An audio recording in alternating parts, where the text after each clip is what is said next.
might have exempt even been towers, there might have been some conflicts on 12 too, but when I find my notes, I'll let you know what they were. so we've talked about some things we wanna look at for exempt towers. We'll address those in the next draft. Page 10 is where we get into the commercial WEX. So real quick, on that one right there for the wind exempt towers, this one has not primarily involved in the sale of electricity.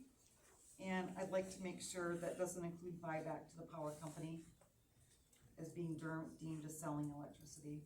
So if your personal tower generates more than what you need, it has to go back on the grid, and you get a credit, you get a compensation for that. So this says sale of electricity, and I wanna make sure the sale of electricity is not the sale back to the utility company. Okay, help me understand. You're So I have a okay with them personal getting tower. a credit but not selling it back? No, you say not primarily involved in the sale of electricity, Right, which do not primarily involve the sale. Routinely, if the tower is doing what it's supposed to, you will be selling power back to the power company. And so this says that that can't be a primary involvement. So I think that's why I wanna make sure the sale of electricity would be me selling to my neighbor and not me selling it back to the utility company. okay, why not? So you're telling everyone that their excess storage that they build, they cannot get a credit and put it back on the grid? Well, that's what I'm asking you. What are you saying? This says exemptions, related facilities located on a premise of a farm, a home, or a business, and which do not primarily involve the sale of electricity or communication services off the premise shall be exempt from this requirement. I think that's why it's the primarily though, cause like, if I have one in my house, I think you're saying it's generating more and it goes back, right, but that's not the primary reason I have it. I don't have it so that I get that credit, I have it to power my home, it's just a bonus. But it says So that's what primarily involved, and that's what I'm Right. concerned, you're gonna be continuously selling it back to the power. But that's not company. the primary reason, is Right, that's why that's the word correct. primarily That's is there, what is the to intent is. designate, that's how I took it anyway. Consider what you described as a non-primary use. Okay, as long as we're all set on that one. All right?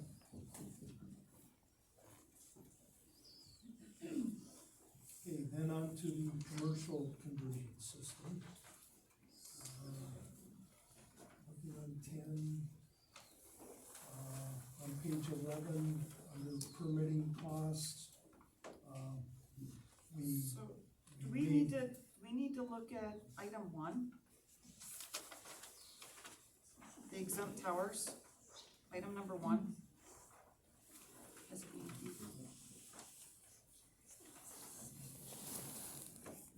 Okay, So this has, 80-foot tip height.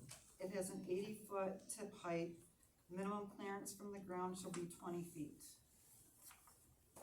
So when you look at a typical private residential use wind turbine, and I only looked at like 5 states, they are all typically between 110 and 130 feet for a private use, and we're limiting it to 80. They need to have minimally 30 feet above the highest structure or the higher tree or expected top out of a tree. And we have a lot of grand heritage trees around here. Is 80 feet for private use the proper height? Conversely, nobody wants a vertical access that's 80 inches, 80 feet in the air on a lake property. So I'm just trying to understand, go back to Todd's point. It says it shall not exceed 80 feet, and this is for all of those districts that we're excluding the towers from. So I believe we need to have serious conversation over this height for the lake, at least for the lake residential and the low density residential. Yeah, the original, and I didn't write the original draft, but it was proposed at 65. And I think one of our recent meetings, it was increased to There 80. was more models available, but we didn't want them over treetop height, so that's why we limited them to 80 foot. So you. We increased it. Yeah, but we limited it, so it's not 120 foot, they're 80 foot. Okay, so does everybody know that in the typical scenario, the personal use will get excluded just by nature? Unless you're only looking to gain back 3 or 4 kilowatt hours, and the average home uses 800 kilowatt hours. You throw an electric car, you're now at 1,600 kilowatt hours. So, There's people out there, I watch off the grid all the time.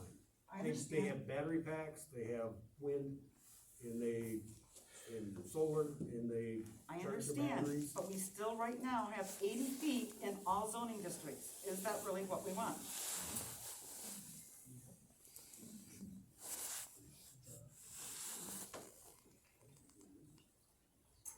Todd, what say you? I mean, I see your point there, that makes, I mean, yeah. You would be a lot more, this is an exempt tower, Yeah. 80 feet, and the only thing that we're regulating it on is noise. So you wanna talk about a whole bunch of flicker? How about a whole bunch of these little wind turbines in everybody's backyard along the lake? I see your point, it's a good point.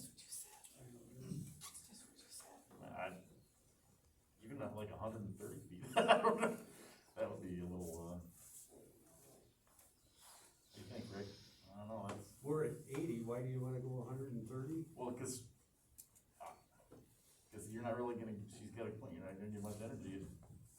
Well, if it doesn't produce enough to power your own place, then why would you do it? Guys, you're missing the point. Yeah. This is an excluded tower. Yeah. You're worried about flicker on a wind farm, and you're allowing towers right now in these lake residentials. I don't care if it's 80 feet, if it's 65 feet, or if it's 120 feet. You're not limiting flicker from these towers, and you're gonna get it. I don't care if the blade is 4 feet, 6 feet, 2 feet. We've been at this for years, Tammy. What the thing is, we didn't really go into the personal wind turbine thing very far.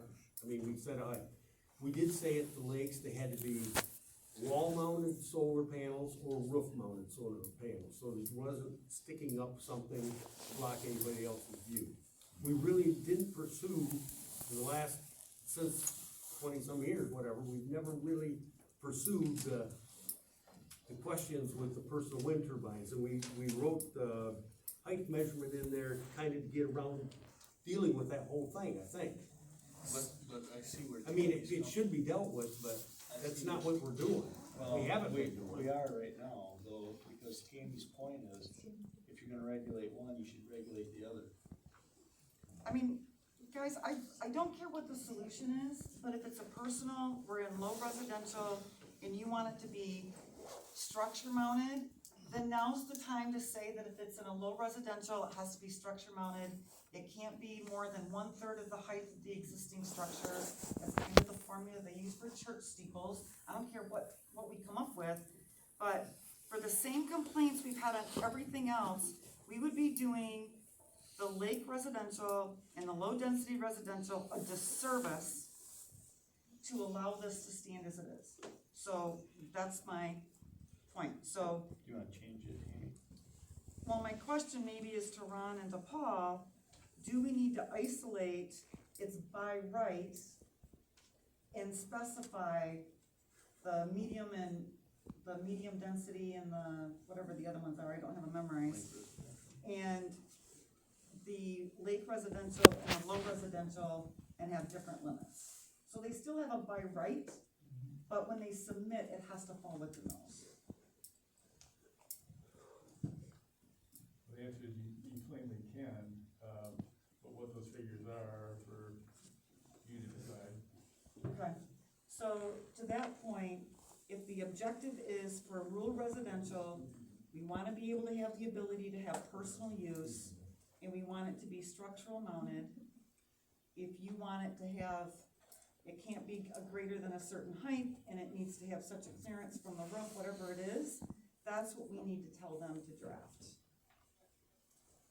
I think structure, like if they say mount on the side of the house and almost like a small. or a cupola, they could hide it in a cupola, they could do all sorts of things with it, but, And then, so that way, it's almost like a tower, like a cell tower on the side of your Right. house, yeah. and my question maybe, Paul, is could you at least draft the language with blanks? Cause I know this is kinda hitting you guys up, Yeah. and maybe they need to pull residents or whatever they need to do, but, I think we need to have that conversation, cause this doesn't really contemplate structural and building.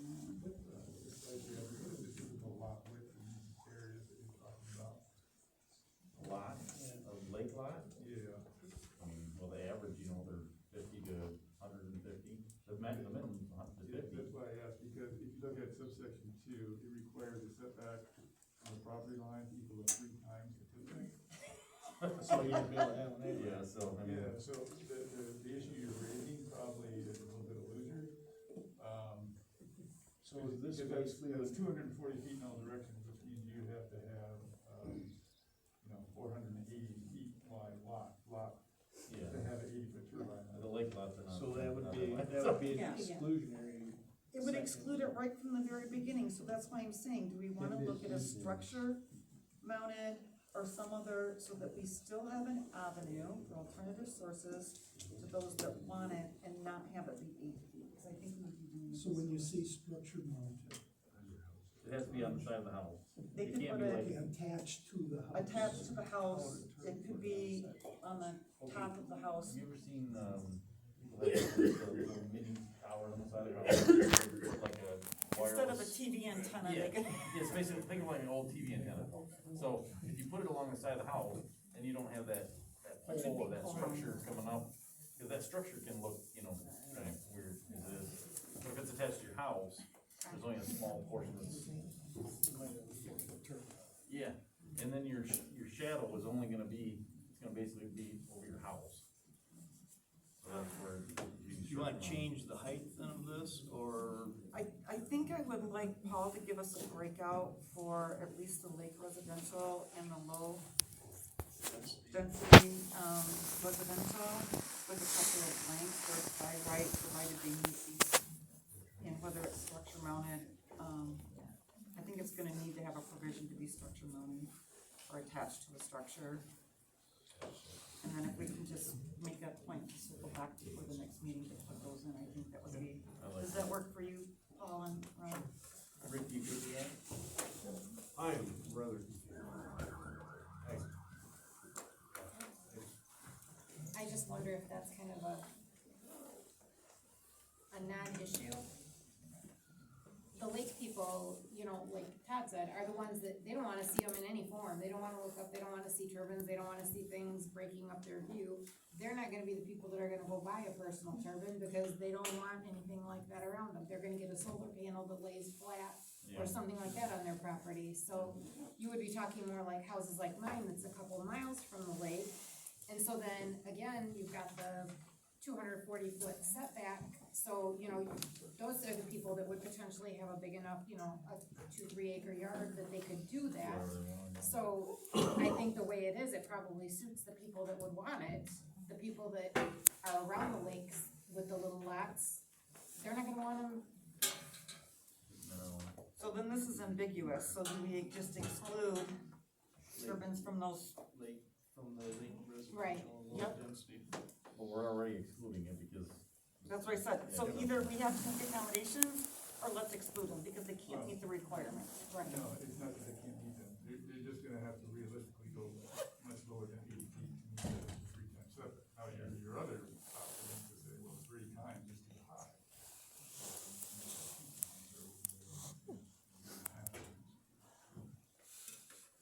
It doesn't exclude them, it just forces them to be shorter if they've got a small lot. So here's my it's regarding the tip height, that's the challenge I have with this one. Because let's say they have a 1-story structure or a 2-story structure, and they can, let's say they're at 30 feet, so now they're 15 feet higher than their house, is that really how we wanna gauge it? Or do you want the tip height to be set based on the structure so that it's only above the structure so many feet? And just so you know, the highest they can have at the lake is 24 feet. Or Okay, anywhere in our township is 24 feet, so that's your reference point, so. Okay, so 24 feet, but if they put in, do you want them to have a tower 48 feet? That would be interesting. I mean, you It's know, like a normal TV antenna. so 48 feet times 4, they in theory could still get on their lot. It's 3 right now, but you're talking roughly just shy of 150 feet in all directions. In all directions, so it'd be 300 feet. Calculated, yeah, you got a 300 Yeah, feet. you got a 300-foot lot. So to the point that if they can't meet it, then why aren't we just transparent and say it's not allowed in those, instead of doing a gotcha? That's like, oh, yeah, now I've done the math and, We have a lot of areas. don't get me started. I hope everybody's planning their 2 yard sales a year allowed in the zoning ordinance. So what's your thoughts, Paul and Ron? I mean, if they're not gonna be able to meet this, are we just better off to exclude those 2? Knowing that they have they could go up by one. Are there large lots in the residential area? And are there some people that want bigger properties? That'd be me. Yeah, I would say there are a few, I but mean, and she's got a pretty good And large, lot. maybe, yeah, there's like 3 or 4 maybe. so there are some, so you, I don't know that it would be fair to just automatically exclude them from the personal. Because if they can meet the requirement and they want it, I'm just saying, I don't see the instance that any of them would want it, but more power to you, you do. As long as I you have a can lot meet- of people that have put them on their dog kennels, so they don't have to run power out to plug in their Really? dog heater. They got small ones. Oh my gosh. Yeah, they can run radios up into their dog. Well, if they're that little, then they should meet the requirements, right? But we don't allow for pole structure mounted. Well, we can. Well, right, but it Right. doesn't right now. Oh, yeah. Well, and then change that part, yeah. But like the height and the setback, I don't think those are a problem at the height that they are. So do you wanna work, Paul, on just drafting something that allows structure of home mounting, cause right now we're silent? Okay, thank you. I agree with that. Again, I just, item G, which just references to section 12 and 13, but I think there might be a conflict with the ordinance language.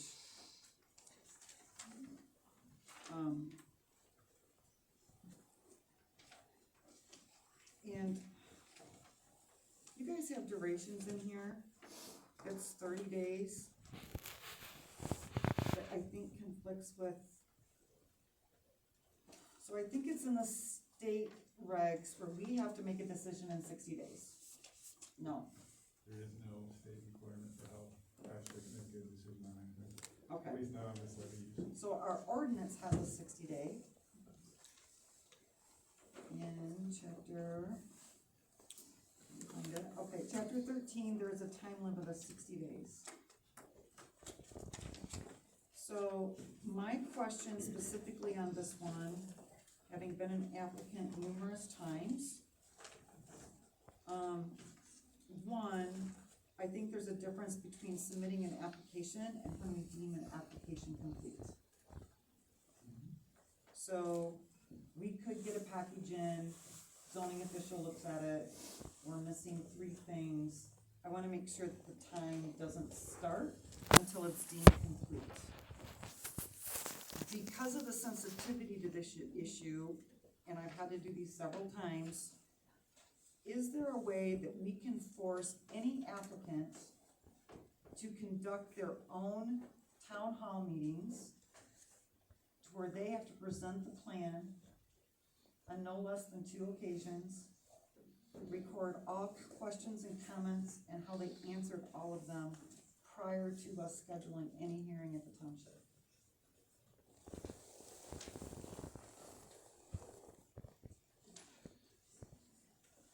I'll think about that one, I don't wanna answer off the cuff, that would be a unique requirement, let me give that some thought before I answer.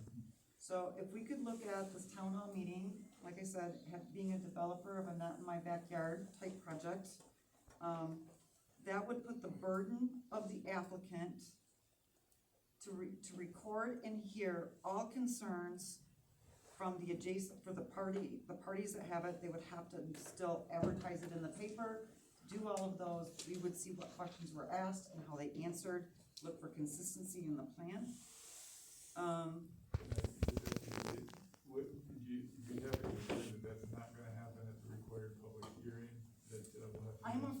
all gonna happen at the public hearing, and I don't think that the citizens in this township should take the brunt that is on behalf of the applicant. When I have an applicant sitting in front of me, it better not be the first time a lot of people have heard about the project because we ran an admin fever. I want them to be forced to make sure that they've got full transparency to the people they're affecting. I also keep seeing 300 lineal feet for notification, and I think that is in the state statute. Is there anything that prevents us from requiring them to notify anybody within 1,500 lineal feet of the boundaries of the project?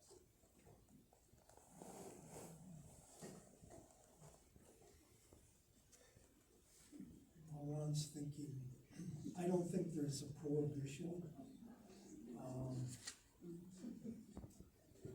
300 feet is the state requirement. I think 1,500 feet is excessive. Because even if you only notify the people within 300 feet, I guarantee you, word's gonna spread like wildfire. A lot of us have a lot of land with a lot of frontage, and we're not gonna be picking up as many people as you would think at No, 300 feet. I know that. This is a different, So it's to a the, rural community. yeah, but to the point that we could have them notify people at 1,500 feet, instead of 300, because that would be deemed, I believe, more restrictive than the state requirements. I'm not sure if that's how it would look, but I would really like to put the onus on any applicant. I don't care if it's anybody that's currently out there or somebody else 20 years from now, that they're responsible to navigate and deal with the citizenry of the community before they bring it and drop it in the lap of this planning commission. Okay, I'll take a look at the legality of that. I think one issue would be, and this would be the legal side of it. You're not requiring that of all other special uses, you're just singling out this one. We could, I do it for several school projects, I'm standing in line with a lot of churches. It doesn't mean we can't look at it globally, so, Yeah, but most other special uses are this kind of scale. no, but I can tell you, well, they'll And give me some. somebody, have to do a 1,500 foot notification to get approval for a gas station. And that, I don't know that that's even a special use, but typically it is. So there's a difference there. One's crossing boundary lines too, and one's not, so you could say that it's unique in that way. If you guys could just look at it, I'd appreciate it. So I appreciate you, council, before we do that and spend township resources on that, is that something that the planning commission as a whole actually wants to evaluate, or no? What do you think? Notify everybody within 1,500 feet. Well, what she's suggesting is that aside from the public hearing that the township is required to send out notice for and conduct, she wants to include provision that before they even come here before the planning commission, they have to hold their own town hall meeting, that they notify everybody personally within 1,500 feet of any of their facilities they intend to build. And they have to hold that hearing on their own and report back to you. Todd, I agree with it. Tammy? Yes. Becky? Yes. Rick? Sure. Okay, I'll take a look at it. Tammy, thank you for bringing that forward. It's pain and suffering I go through often. This is on a whole together different scale. Usually like when we're doing like an Amish sawmill or something like that, there's just like 3 people, maybe, or 2 people that are involved, or, you know what I mean? Small group This is like Right. the whole thing. I don't care if the applicant has to rent the high school to hold a meeting. That might be where they need to do it. I mean, I really, I don't care, guys. I don't believe that everyone hearing about it for the first time, seeing about it the first time, whatever that is, I've lived here for 25 years, and I've not received a single piece of mail, pro or con. I've not received So to say that people, it spreads like wildfire, that's not a true statement. My husband's retired. If nobody at church on Sunday is in Douglas Township, I don't hear about it. So I believe that their project is gonna have to stand on their merits, and it's up to them to defend it, long before it gets to us.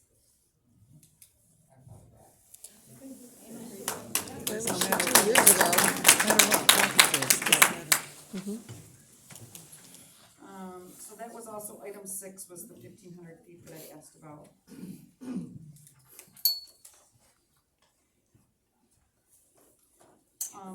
Paul, on the impact assessment for the soil, are you referring to geotech? What page are you on? I believe it is for special land use requirement, application requirements, and you've got D, impact assessments. I'm on page 11. She's on page 13, 12 and 13. Hers are numbered different than ours. I'm Under the looking at the special real land use. final. I'm looking at the final, Yeah. I'm on the final. The one I'm Yeah. looking at. She's under the impact assessments, D on 13. And what paragraph? D1.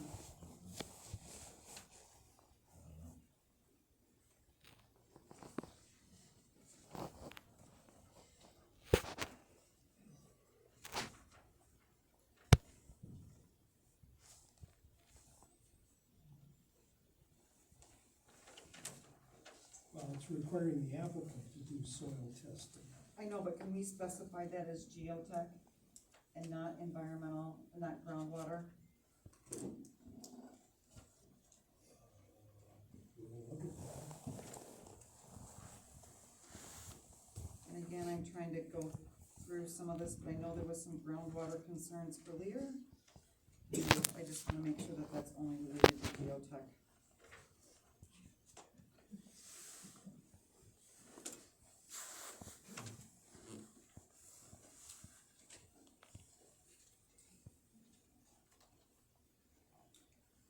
Global question, we're like quoting chapter and verse in a lot of these areas, Paul.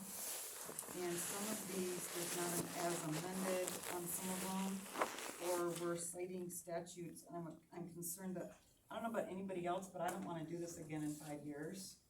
When some agencies adopted a new standard and now our standards are not meeting theirs. So to the extent, maybe instead of being so wording, we're stating statutes as amended. Well, I'll check the zoning ordinance, cause typically there's a statement in the ordinance that says references to statutes include as amended. Right, but where we're being prescriptive, I don't want us to be prescriptive and then have a state that would have given us something greater. Or be in conflict.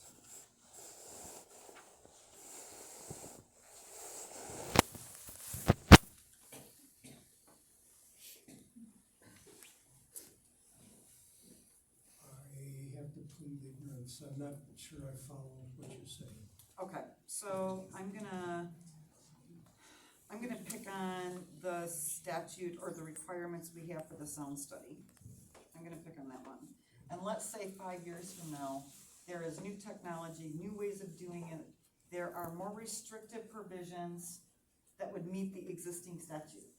As a planning commission member, I do not wanna go back and have to rewrite this because there's a better, more defined, more restrictive or benefit to the community, and our wording is all wrong, and we're referencing a standard or a statute that's now outdated by 5 years.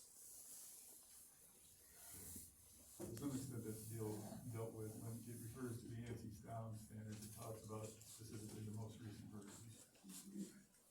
As to the statutes, you got a kind of alphabet soup of them listed at, let's see, page 14 in the red line, it's, Yeah, and I didn't page see, 13 on yours.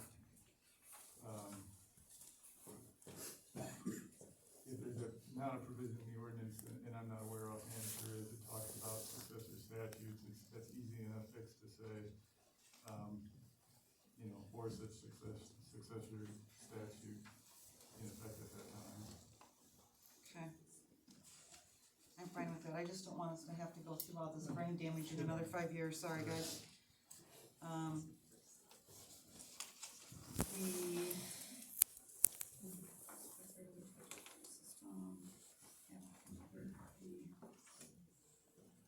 What's the wildlife impact?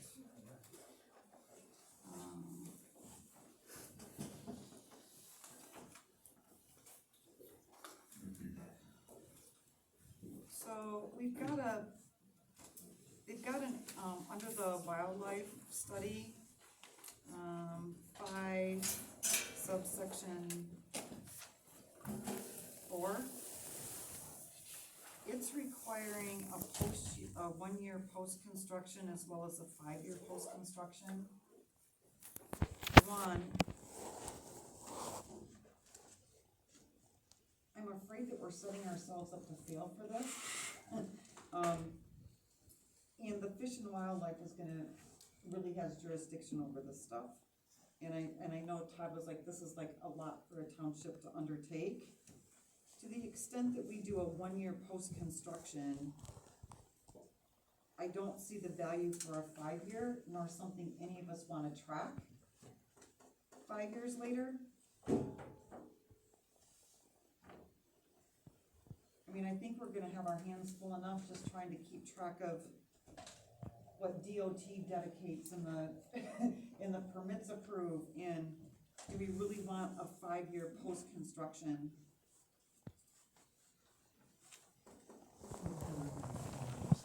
It is 5, item 4.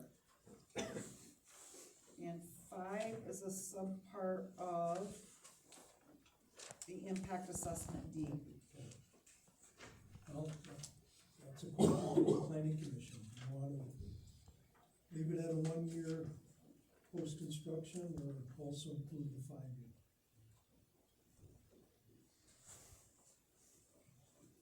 I don't really see where, we're not actually doing the report, we just have to review it, this is the way I understand it. But this is a condition of the special use. So if they don't do it in 5 years, and we don't ask for it. Tammy's more worried about the babysitting aspect that would fall upon us, I think.